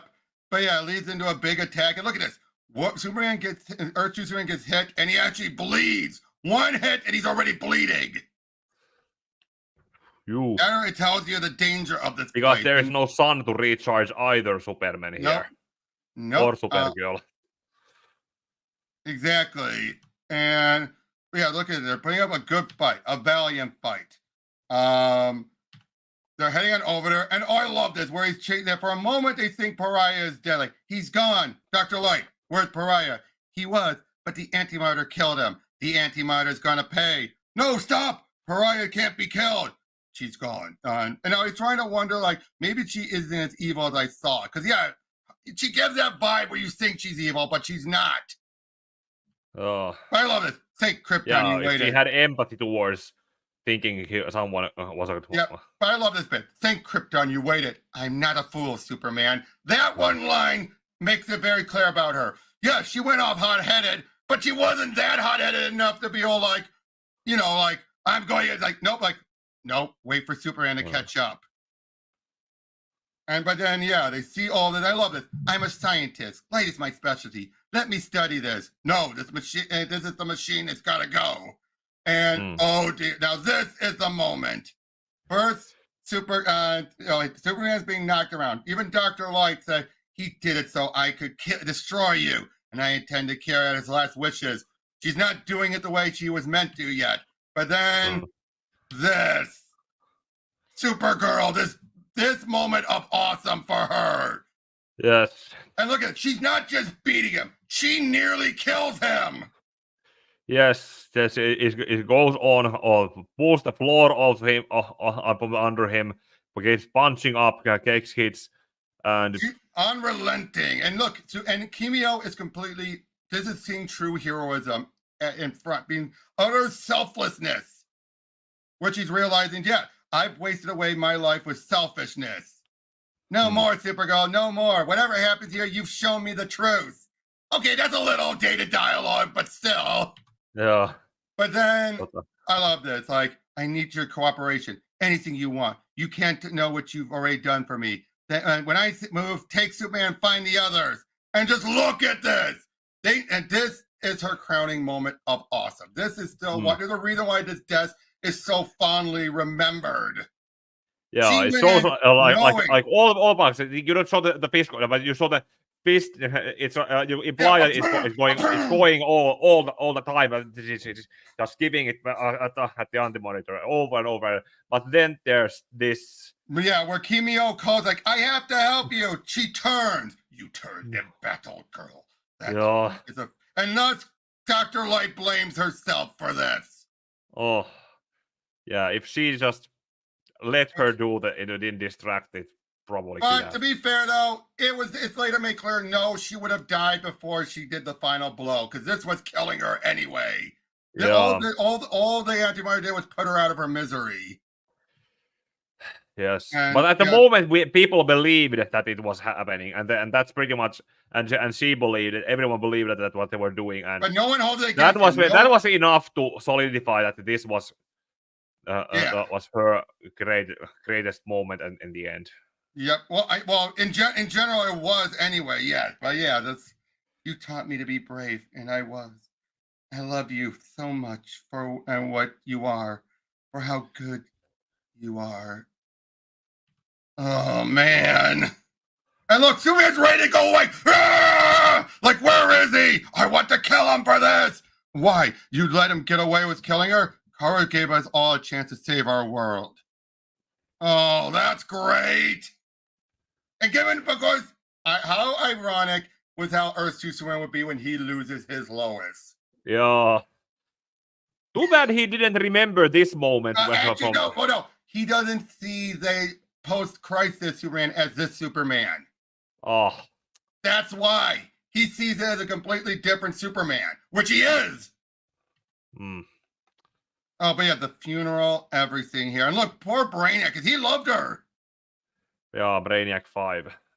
Yeah, this is just, oh man, this was just a phenomenal issue. That's the reason why that's considered one. And then they're not done yet with killing off main characters. Oh. The Flash. Oh, now there's the redesign. Now, I gotta say, that is just as classic. And I love that this design as well. But there's just always something about the original design that just I have a love for as well. Yeah, this is basically just But done that's what shows the because power. it's easier to draw this. And it makes it better for what's to come throughout the rest of the story. But yeah, just look at that. And then the fact that even Darkseid fears him. He even said he's hiding, he has cloaked their presence from everything. So see, this is where we find out about the other land. Everyone is, the Guardians are back up. They're trying to figure out what to do. Brainiac is, of course, way too dedicated after losing Supergirl. Now, this is basically everyone. The way I look at it is, this is everyone thinks the Antimatter is dead for the moment, and basically they're now trying to make do with the 5 Earths. Yeah, so you need to learn how to live in this new normal. What seems to be the new normal. So yeah, they bring T.O. Morrow on board to try and fix the Red Tornado's insides. But when he's in there, I love it. T.O. Morrow's like, but I built him right. Wipe that out, that smirk tomorrow. I'll do it for you. But as soon as he sees the inside, the Red Tornado's been changed. I don't understand any of this. Then, of course, Professor Stein has to be the ray of sunshine saying, that structure is unearthly. It's impossible to say him now. Know what I like about you, Professor Stein? You always bring me such good news. We get Blue Devil and everything, and look at this. Big Red Tornado gets blown up, and then Firehawk gets her outfit burned up. I have a small problem. The explosion burned away my suit. I know you wouldn't care, but a girl does have to look presentable. And this would be her permanent look going forward. They had to blow up Red Tornado just to give her a new costume. Now then, here's a moment then where we're having weird stuff like Blue Devil jumping in, ending up somewhere else, and this would eventually lead into his own scene. This is the moment I was talking about before. All of this random stuff. This is where the cross-through moments are happening. Oh. You get what I mean? Like moments here it says start there the Omega Man, the Blue Devil, and the Blue Devil. But at the same time, though, you don't feel like you have to see it. Yeah, it's just set up for a later payoff somewhere else. Yeah, but again, but it fits here because that stuff was Red Tornado. It's paying off of what was done earlier. Whereas some events, you know what I'm saying, right? Yeah. Sorry about that. Just checking something. But yeah, now they're building up an antimatter cannon. But look, then Flash gets out of it, and then look what he does. He starts wailing on him, and then he gets an idea, grabs him, has him use psychopower to turn all of the Quardians against him. Yeah. And then Flash goes and get Star Wars reference also. I sense a disturbance. I know, I sense a disturbance. But yeah, then this is it. The other big moment. You fools! Do you not feel the disturbance? The antimatter cannon has been tampered with. And see this. Now, of course, no one would have considered this being the Speed Force and the Speed Force or anything. They just think he's just going so much fast that he's just withering away. And yeah, here's a moment in the future, moment in the past. Yep. We don't know about this moment yet. Yeah. yeah, Not to mention, this is what I said earlier, like earlier about here. Like here, this moment, like the way how well George Perez drew Barry here, and the look on his face, the desperation. You can actually hear the yeah. dialogue, this pleas for help. Like you don't need to, you don't need like you don't need to think of an actor to voice these lines. You can just hear these Yes. pleas. This is done so well. Yep, as he said, yeah, just that melts away, and this is what Batman saw. Mm. But yeah, and then what does he do? He absorbs an entire antimatter universe, Oh. all of it, all of the energy, and now the Spectre and the villain war. This is where we get the villains finally deciding to make their move. This is what Brainiac had been doing up until this point. Yeah. Oh, and this is where Guy Gardner's giving his ring. Yeah, I wasn't. Yeah, Guy Gardner was. Mm-hmm. Was he given this look that he has now here, or This did is he the have it look. earlier? No, he never had this look before. Beforehand, he just had the traditional Green Lantern outfit. This is where he had the look he would always be sporting from now on. Oh. But now of course all of the other Guardians are fine, but for a moment it feels like, wait, this isn't what they would do with Kyle later. Kill off all the others and just leave Guy. Mm. Yeah, but it's gonna be later. Yep. But I love this. How you have Lex and Brainiac working together. But I love how you have Earth 2 Lex being all like, wait one bloody second. Who appointed that second ray one? I'm the Earth Lucifer of Earth 2. My G is far greater than him. You don't need him. You speak logically. But I assembled the group. The decision for leader is mine. And he obliterates him. An excess character who's just. Yep. Oh, I love this. Oh, this is Nightwing. He's my lover, and he's my lover. Corey, keep forgetting how open about things you Tamaradians are. Yeah. No, wait, I think that's her brother, who I think seems to be a villain currently. Hmm. But yeah, that's setting up stuff that's going to play on in Titan. Now, but also by this point, Donna had gotten married, so I love it. I'm positive Terry's okay, but I guess I have newlywed jitters. Huh. Seeing her in her teenage outfit talking about being a newlywed is always just weird in me. Yeah, it is weird. I mean, I know she's a grown woman, but that's an outfit she wore since she was a teenager. So you're getting reminded of how old she is, but her outfit is from her younger days. Yeah, that's what I mean by that. Well, what is it? When was it updated to the? I think it was. I think it was after. I think it was after Who Was Donna Troy. Oh. I think. Anyway. But you see, look again. All these. This is where we get more, cross throughs and everything. Oh. Yeah, and when Clark Kent was working with as a newsman. Yeah. Yep. But yeah, just everyone. The villains are starting to invade to conquer. Meanwhile, we're seeing Alexander, Harbinger, and Pariah are trying to work with the rest of the world, trying to get them settled. Lady Quark still hates Pariah. I mean, I don't blame her. But then Pariah gets pulled away, and then Brainiac shows up, leading off to them having to fight. Oh, Creeper! Again, we could just breeze through most of this part, but yeah. I love this how they're having to go to the other Earths to take, to help to bring the fight to them. Yeah, and Wally is brought back from retirement. Yep. So I like how they're building up to him eventually taking over. Aqua Girl being killed. Tula, which is what Young Justice would utilize. Yeah. The moment if you ever see Tula, you know she's doomed. Yeah. Doomed by canon. Yep.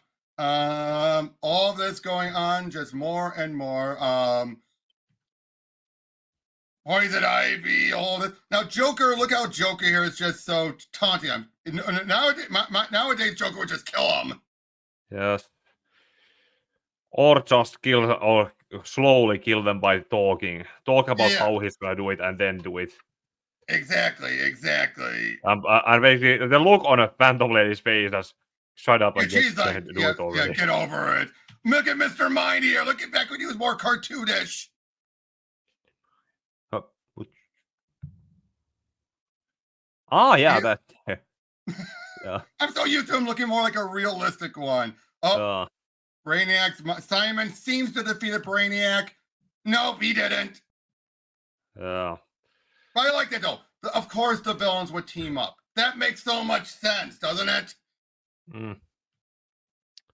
But oh, I love this. The bottom panels, the monitor tapes. I love this.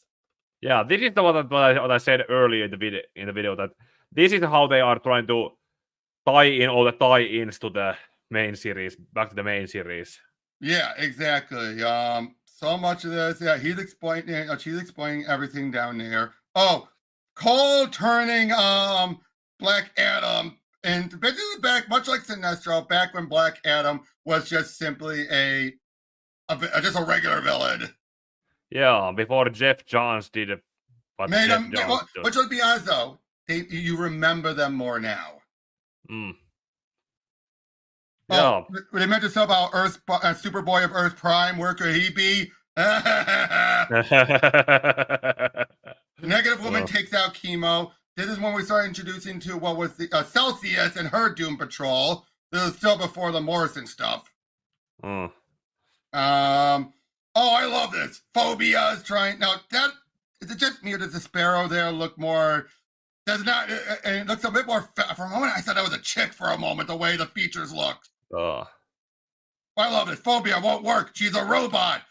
And Redhead's right. And I'm a mighty angry robot at that. Yeah, they're starting to beat the villains and everything. But then the Spectre tells them to stop, revealing that the Anti-Monitor still lives. Mm. And that they must work together. But yeah, we're getting other things. Like this basically is also a show for other characters who didn't have tie-ins, what's going on, like Tommy Tomorrow and of the Planeteers, or Star yeah, the Omega, what happened with the Omega Man, was getting the Mad Goddess Zahal. Smashing the 6 different dimensional versions together. Or Starman sacrificing himself. Or the Forever People. Mm. Oh, I love this with the Fearsome Five or looking at Dr. Kimio, and it's just like, huh. Oh, and there's Superboy. Back when he was a good kid. Yes. Yeah. Oh, and I like Uncle Sam's speech. I wish I could read it, but we don't have that much time. Mm. Oh, but look at it. What a cornball. He may be that Lord of Time, but as much as it appalls me to say this, he's right. Under the Anti-Monitor, we wouldn't stand a chance. Thank you, Lex. Mm. But yeah, they're doing their whole thing as they're heading back to the Dark Time. Oh, look, the Immortal Man getting killed. And Swamp Thing sacrifice. Right, this is where we find out that Tula had died. Oh, and this is where he reveals, did you truly believe mere scientific investigation could unleash forces great enough to destroy your universe? No, but I took advantage of your experiment. I converted the antimatter into energy, which I focused into your universe, destroying those worlds to gather even more energy. So it is like he didn't do it. Mm. And yeah, look at everyone. They're pounding on him. They're doing nothing. And this is a classic image right here. This moment here. I would see this image constantly be redrawn many times. Yeah. And Batman is just going on to cheer them, give them hope. That's all we can do. Now look, the villains attack the Guardians. They do nothing. Yeah. Womp womp. But I like it. They keep the villains away from there because why? When everything now, this is where they actually kill off Mirror Master. Mm. This is where eventually when we will get the Scottish one later. Yeah, Sam Scudder dies here, and So does Evan Isaac. McCulloch comes in his place. Yeah, although Icicle is killed here too, but he seems to survive and come back. Uh, And to each their own. But basically, the whole point of this is have the villains here because when the universe is recreated, they won't remember a thing. Only those that were at the dawn of time will remember, and I like that. Looking at how Sinestro was there, I'm surprised how some Owens look. Hey, this ring this one guy has. Yeah, but they probably if they don't have much time before the universe is going to restart anyway. Yeah, it's a shame. Yep, but then it just shall be my hand he sees, which shall destroy the positive matter universe. And then the Spectre showing up. I love that. And all the magic being fed into him. All this is going on until finally, the fact that through all this is basically what restarts everything. And you gotta say, this and Zero Hour would have that in common. Oh, they restart everything breaks universe. like glass. Yep. And the cover for the next issue is basically just scenes. Yep, just scenes, but it works. Oh, but I love this. I always love this. Earth 2 Superman wakes up, he thinks, oh, back to normal, not noticing, and everyone thinks like, they're like, wait, what's he doing? Huh? What? Because he thinks like, I'm the editor-in-chief still. And then Frank Caesar's go, like, Perry White, this is Earth 1. This is a noodle incident that is pretty much ignored in the following comics that happen. Like, no one is going to pretend or ask Clark about that other guy who he was supposed to... Here's why. Yeah. The world is still in an unstable state.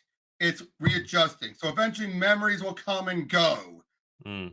That's why. So for this point, the world has not settled yet. It's not settled yet. Hence why moments like this will be wiped from memories after post the Man of Steel stuff.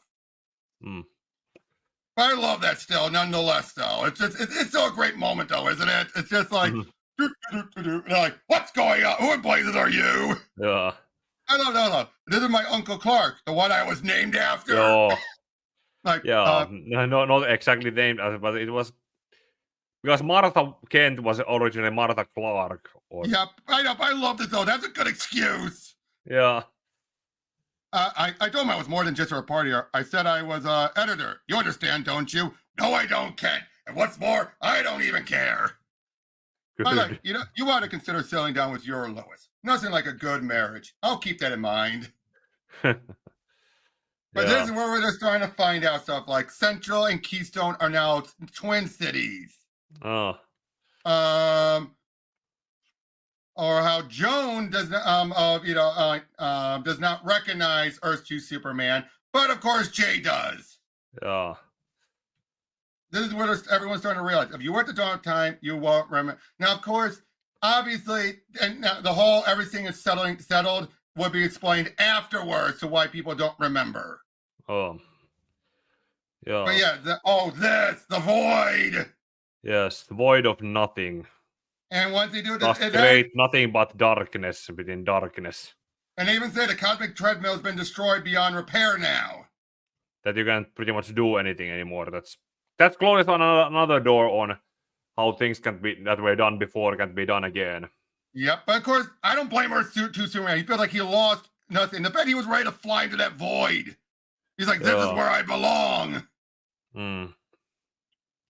And of course, then you have Dolphin for some reason. I don't get why Dolphin was brought along with some of the other characters heading like Rip Hunter and Adam Strange, Animal Man.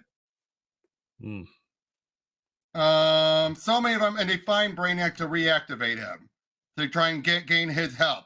Again, everyone's trying to figure this out now. Harbinger's regained her powers, and oh boy, Huntress, I feel bad for her too.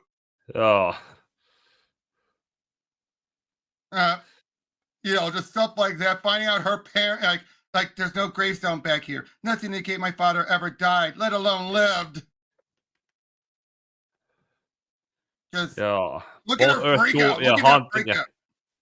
This is another aspect of like George Perez's art style. Just like how well the emotion comes out from this draw it. Yep. And look at Dick here. Like, it was the same for me, but much worse. The only Dick Grayson I found was a 19-year-old and living in Manhattan. Yeah, how'd you feel knowing that? Yeah. But yeah, basically they're explaining how time settled. This is like America, everything played out the way it's supposed to. But then apparently in this history, Uncle Sam the Freedom Fighter is fine. Like, but we went to Earth X. Sorry, Sam, but in the Reborn universe, there never was a Earth X. You can't tell me what I don't remember it. I do, only because you were at the dawn of time. This is what I mean by things are settling. Eventually, the new memories would take over and even override. Yeah. But yeah, but of course, again, poor Earth 2 Superman. Just feel so upset for this, don't you? Now the Spectre's gone off. Angle Man got murdered. Turns out it was by one of the Shadow Demons. Amethyst is being attacked by a bunch of people. Dr. Fate shows up to help. And this eventually leads into stuff with her own series back in Gem World. Yeah. That was always the one that made me wonder what happened. Out of all of them, this was the one I'm like, what is it Dr. Fate sees in her?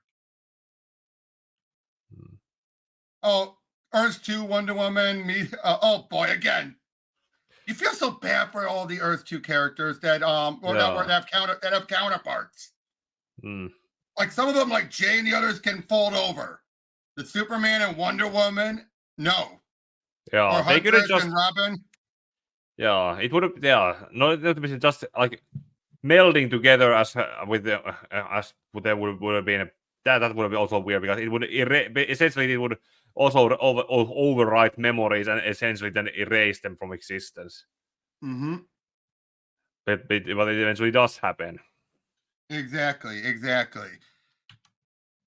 But yeah, and of course we find none of the villains know what the hell they're babbling about. Salivar, he reawakens and now it's nearly dead. Oh, look, Sam Simeon, who was a detective. Where's Detective Chimp? Huh. Oh, but all the Shadow Demons are in Peru. Yep, Alexander Luthor's like the antimatter's taken back over his body, and then welcome to my universe, because he's brought Earth to the antimatter universe. And this is it, the grand finale. It was a classic cover too. All these, this has been redrawn also. Yep. No, I remember that back before New 52 happened, there was that one series that tried to go over the entire history, and it also tried to have a crisis on Infinite Earths happen in the middle. Yep. Oh yeah, DC Universe. The DC Universe story. Yeah, of course that one just was a celebration. Well, okay, so yeah, we have Dolphin, Captain Comet, Adam Strange, Rip Hunter, Animal Man, and the Atomic Knight. All there to find Brainiac and reactivate him, and they basically explain everything. And in fact, even Brainiac feels like he's missing part of his memories. So at least this Brainiac's not an idiot. But yeah, the antimatter universe is there. And yeah, they're just ready to, everything goes dark for a moment. And then the big attack. Oh yeah, Dr. Light went to I forget what his name is. But yeah, basically she had come asking for advice. Sunburst. Yeah, and basically, like, I love this. Like, I was once like you, but I changed, as will you. Go with her. I will protect Japan from here on Earth. But then, just look at this. The cracks, and then it's the Shadow Demon. And the fact that innocent people get killed too. Yeah, this is like the final purge. The final purge, yes. And we get so many people getting attacked and fight and everything. And again, the Spectre's completely off the board. He can't do anything. So they're making one last ditch, going into the antimatter universe to deal with him. And the fact that Brainiac takes them all to Darkseid. Welcome to my friends to Apocalypse. I got Mr. Master. Darkseid the Destroyer. The fact that Brainiac meeting Darkseid, we never had that. Mm. It even says here because this and what is feared is what we most need. Oh. Here goes Dove. This will later be retconned to just debris collapsing on him. Yeah, or But, got run over by a bus. I prefer the debris collapsing.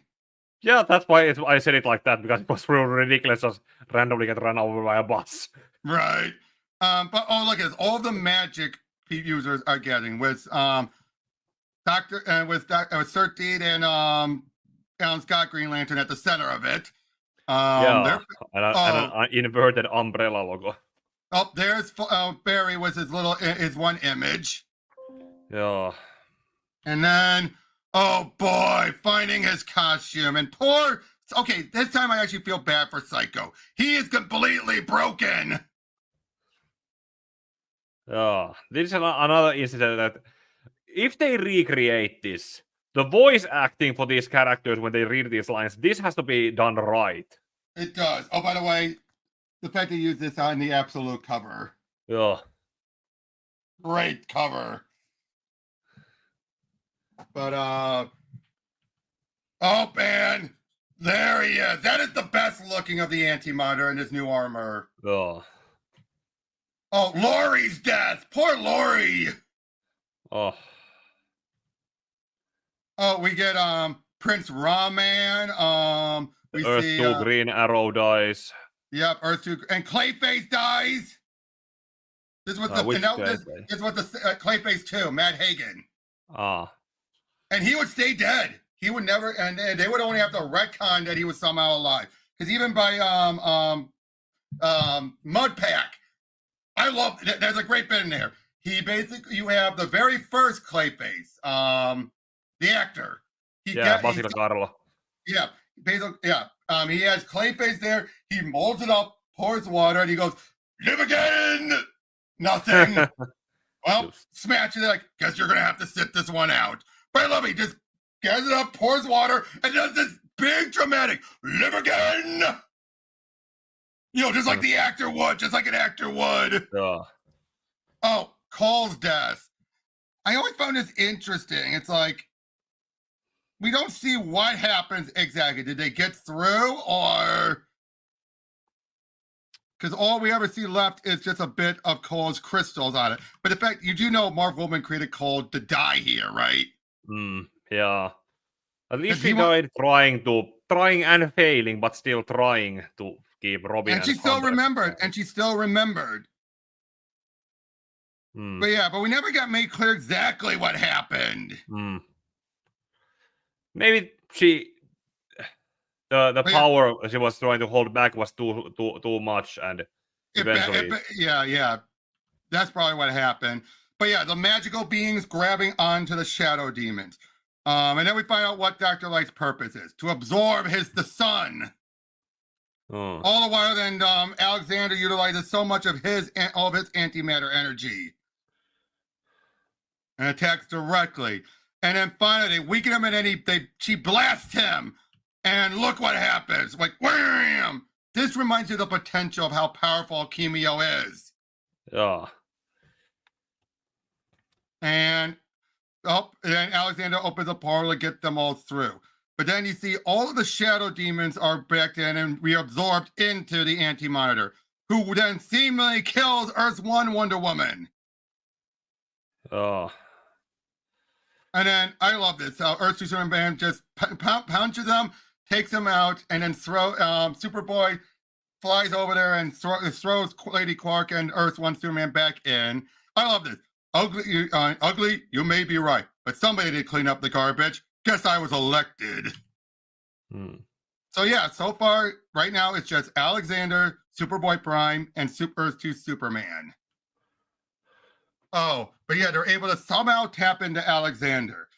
And once they do, just look at this fight. Earth Superman, which is supposed to be representative of Action Comics #1 Superman, being the last guy to fight him.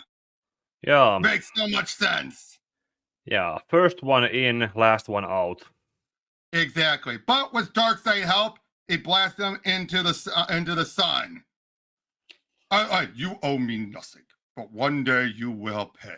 Today, Apocalypse and Earth face a mutual threat.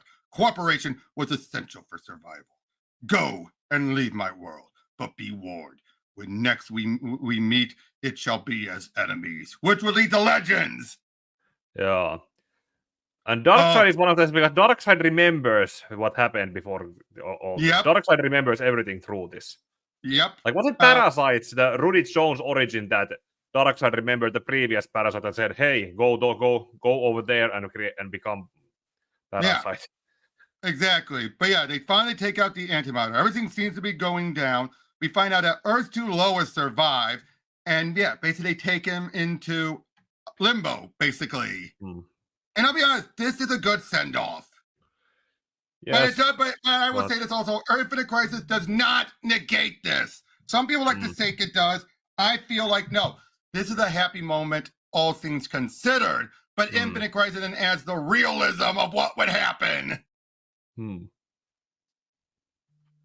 But yeah, so we find out that Wonder Woman has been reduced back to clay. She's at the start of everything.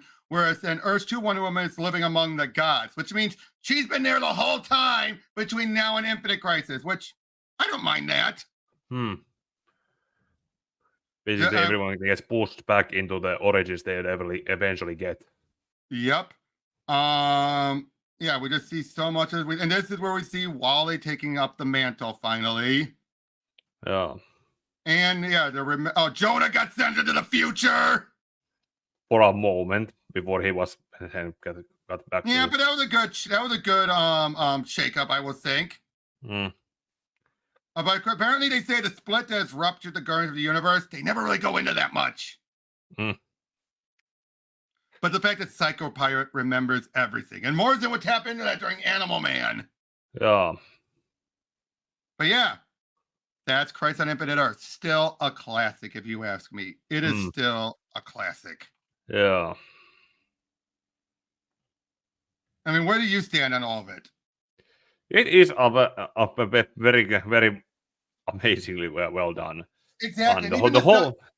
Sorry, but if you go by the 3-act structure that could be divided into the 3 movies, you could see the divided where the divided and how it would go, and not to mention the first act. It's basically all they try to do ends up meaning nothing but them surviving. But it starts out like they try to see it as a challenge that they can overcome, but then it just keeps getting worse and worse. It gets worse and worse. Now I would say this: where would the second movie end? Probably with the remerge. I know now. Where would it? I think it would be after with Supergirl is pounding the death. Oh. I think it would be was either Supergirl or Barry's death. Because then you have that point, then you can lead to the villain stuff. Because the stuff with Supergirl took the antimatter off the board for a little while. If you go back to look at it, like if you make Supergirl's death be the first death and got it there, and have the opening like be Barry's death, or like have it be like in media res kind of thing. The thing that show like Wally coming across the final visage of Barry before going into the costume, and then it goes back to seeing how Barry died, and it then leads up to like from Barry's perspective, like he can see from there to here. That could be one thing to go with it. Exactly. And now again, Perez's artwork, one of his best. Yes, that's true. It's one of the best. Like I said, like some of these some of the scenes are drawn such well that you can see the desperation and the emotion in the as they speak it out. You don't even need to imagine an actor to voice them. You can hear as you read their voices. But the best part of the story is you could read this book on its own. This could be one of the first books you read, and you get just enough. It ends up being better if you read everything beforehand, but you don't need to read what came beforehand. You might have some moments where like, who the heck is this? But that's the point. But they're treated in a way where they're not that important. They put the important people in the moments of importance. Does that make sense? Yeah. If they're important characters that you should know who they are, they get their moment to shine. If they're smaller characters who you're gonna be like, who the heck are they? They get nice little moments that you're like, oh, that's cute. Or you might get an understand like Anthro. No one probably knows who Anthro is when they read it now, but you get just enough from that little scene with him. You're like, oh, okay, he's the first hero among the cavemen. Yeah.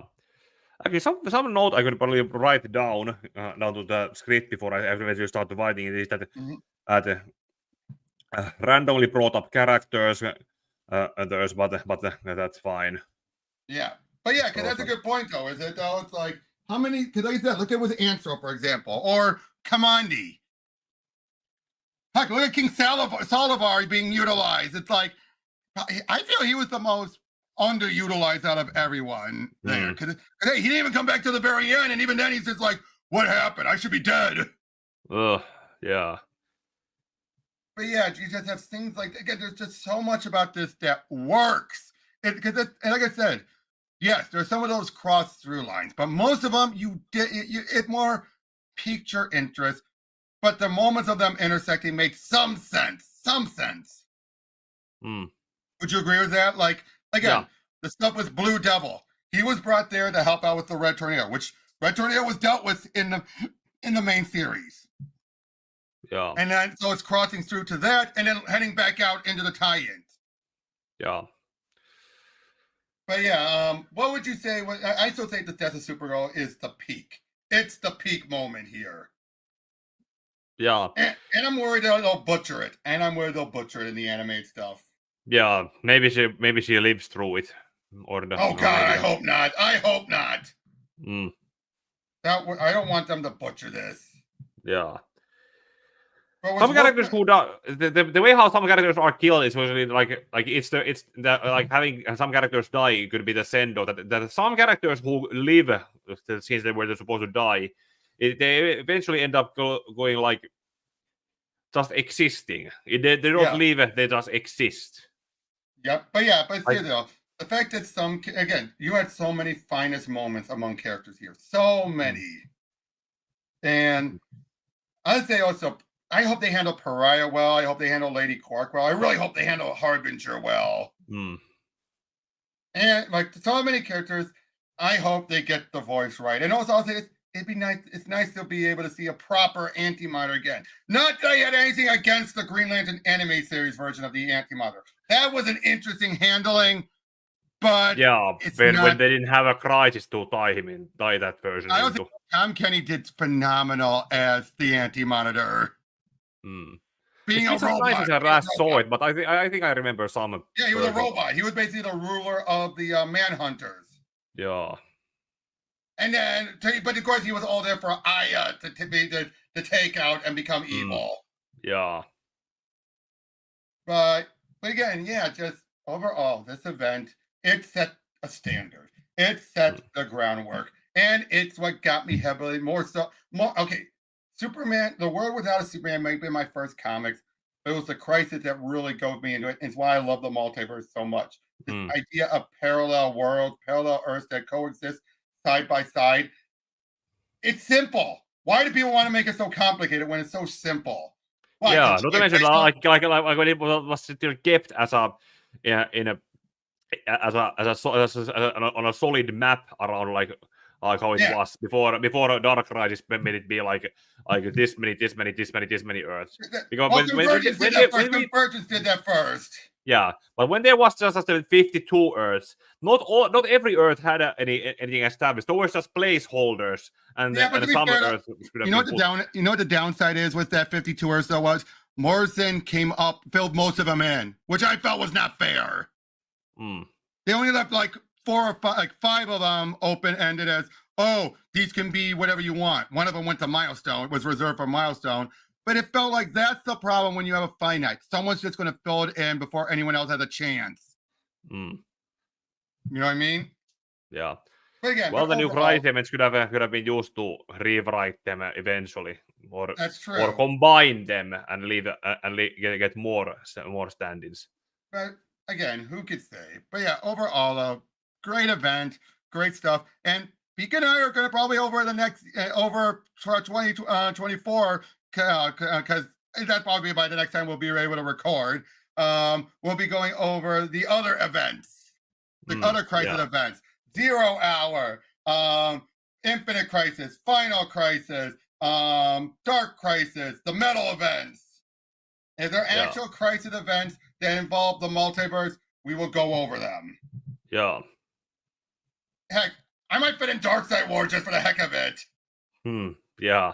I've been asked to if I was asked in my Hush videos comment section if I'm ever gonna do a comparison review between Dark Side War and Apocalypse War, but that's gonna be a two different projects, like with the Vampire Trilogy and Batman vs Dracula. Those aren't even the same thing. Apocalypse War had nothing to do with Dark Side War. That was pretty much like that war combined with Futures End and what else?